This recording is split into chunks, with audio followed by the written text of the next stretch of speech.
Deep in the shadows of Russia, a group of mercenaries lurks. They call themselves the Wagner Group, and they are notorious for their involvement in conflicts across the globe, from Ukraine to Syria, Libya, and as far as Sudan.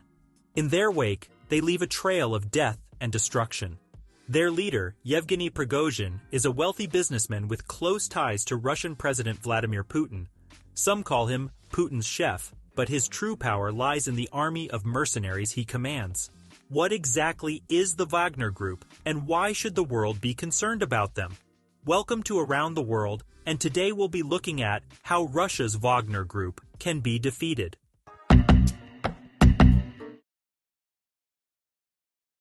The Wagner Group operates in secrecy with their true intentions shrouded in mystery. Rumors abound that they are little more than a front for the Russian military and intelligence services, using private military contractors to pursue their goals without the risk of direct involvement. But their actions have not gone unnoticed.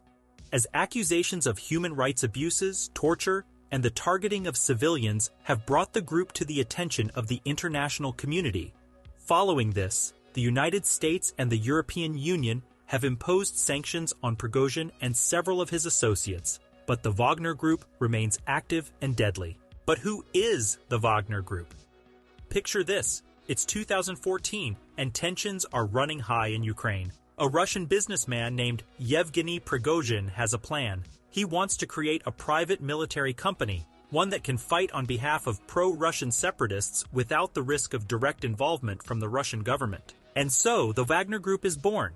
Named after Prigozhin's favorite composer, Richard Wagner, the Wagner Group quickly gained notoriety for its involvement in conflicts around the world. From Syria to Libya, Sudan to Ukraine, the group deploys its mercenaries with deadly efficiency, leaving a trail of destruction in its wake. But who are these mercenaries, and where do they come from? Many are believed to be former soldiers or intelligence officers trained by the Russian military or intelligence services. They operate in secrecy, with their true goals and intentions known only to a select few. Despite accusations of human rights abuses and war crimes, the Russian government denies any involvement with the Wagner Group, but evidence suggests otherwise, with many linking the group to the highest levels of the Russian government. A majority of the group's operations are not known to the public, but one specific event in recent history is largely responsible for the group's notoriety. See, the Wagner Group was directly involved in the Syrian conflict. As it is believed, the group deployed hundreds, if not thousands, of mercenaries to Syria to fight on behalf of the Syrian government, supporting President Bashar al-Assad's regime. The group's involvement in Syria has been linked to several human rights abuses and war crimes, including the targeting of civilians, torture, and extrajudicial killings.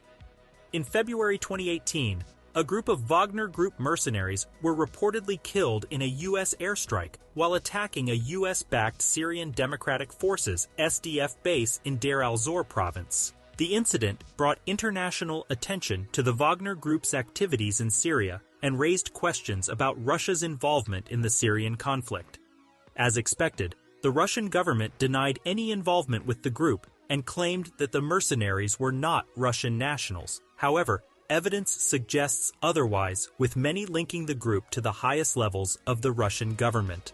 So how can they be stopped? Stopping the Wagner Group is a complex issue that requires addressing both the root causes of their existence and their current operations. There are several possible ways to stop the Wagner Group, the first being diplomatic pressure. This is one way to stop the Wagner Group, which involves the Western governments increasing diplomatic pressure on the Russian government to cut ties with the Wagner Group and halt its operations. Diplomatic action can take various forms to address the Wagner Group's activities. One approach could be to impose sanctions on individuals and entities linked to the group, which could limit their access to funding and resources. For instance, the United States has imposed sanctions on several Russian individuals and companies believed to be linked to the Wagner Group, including its founder, Yevgeny Prigozhin. Another way to exert diplomatic pressure is through public condemnation of the group's activities. By speaking out against the Wagner Group's human rights abuses and war crimes, Western governments can raise awareness about the issue and signal their disapproval. Public condemnation can also put pressure on the Russian government to distance itself from the group and take steps to address its actions. Additionally, Western governments can work to isolate the group diplomatically by limiting its ability to operate in certain countries or regions. For example, the United States has urged countries in Africa to reject the Wagner Group's involvement in their affairs and has called for its removal from Libya. Similarly, the European Union has imposed an arms embargo on Libya to prevent the Wagner Group from supplying weapons to the region. Western governments can also engage in diplomatic efforts to address the root causes of the Wagner Group's existence. This could include discussions with the Russian government about improving economic and political conditions in the country, which could reduce the appeal of joining a mercenary group.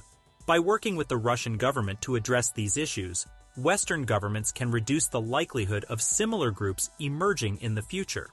Legal action is another way to stop the Wagner Group. The international community can bring the members of the Wagner Group to justice for their alleged human rights abuses and war crimes. This could be very effective, as legal action could deter the group's members from committing further atrocities and provide some measure of justice for their victims. Legal action is another possible way to address the Wagner Group's activities. The group has been accused of numerous human rights abuses and war crimes, including the torture and execution of prisoners, the targeting of civilians, and the use of child soldiers. Bringing the members of the Wagner Group to justice for these crimes can help deter future atrocities and provide some measure of justice for their victims. One possible avenue for legal action is through international criminal tribunals, such as the International Criminal Court, ICC, or the International Criminal Tribunal for the former Yugoslavia, ICTY.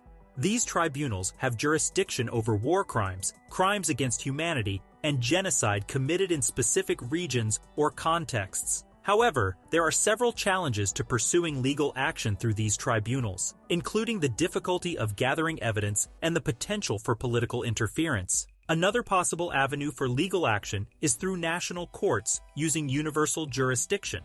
This legal principle allows national courts to prosecute individuals for certain crimes, such as war crimes, regardless of where the crimes were committed or the nationality of the perpetrator. National courts in Germany, France, and Sweden have opened investigations into members of the Wagner Group for their activities in Syria and other regions. Beside all this, perhaps addressing the root causes of the Wagner Group's existence is also important. This includes addressing the lack of economic opportunities and political freedoms in Russia, which could reduce the appeal of joining a mercenary group. By addressing the underlying issues that drive individuals to join groups like the Wagner Group, we can help prevent their formation in the future.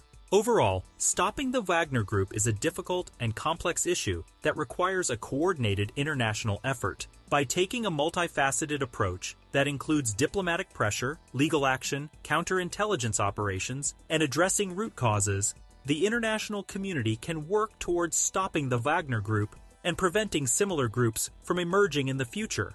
Sadly, this future might be a bit far-fetched, as despite their many accusations, the Russian government denies any involvement with the Wagner Group. And as the Wagner Group's activities continue to escalate, the world remains wary of its shadowy operations, as its true intentions and goals are unknown, and as its involvement in conflicts around the world has only added to the turmoil and uncertainty of an already volatile world. As conflicts continue to erupt around the world, especially in the new and highly volatile Russia-Ukraine war, the Wagner Group's activities are sadly expected to only escalate.